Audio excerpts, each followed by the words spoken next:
गोंयच्या बॅडमिंटन मळावेले एक कुशळ प्लेयर म्हूण फोंड्या रावपी अनार सिंगबाळाची वळख. कांय म्हयन्या फाटीं जाल्ल्या दुखापतींतल्यान अनार सध्या बरें जाता. लॉकडावनांतल्या वेळान अनार आपल्याक फिजिओनी दिल्ल्या प्रमाणे एक्सरसायजी करता, तशेंच आपली चित्रकला सुदारपाकूय हो वेळ वापरता.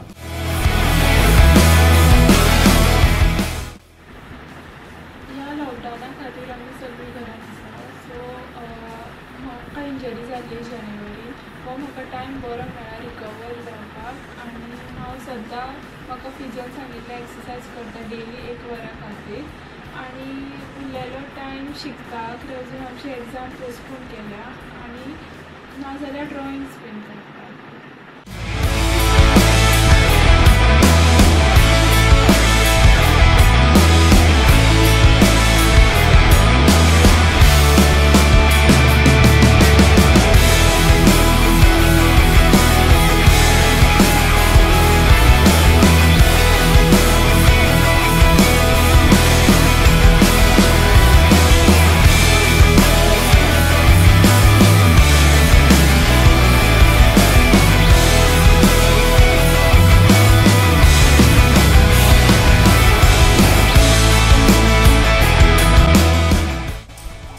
सांखळेच्या करण धावस्करा कडेन बॅडमिंटनाचे जाणकार एक उदेंतो टॅलंट म्हूण पळयतात.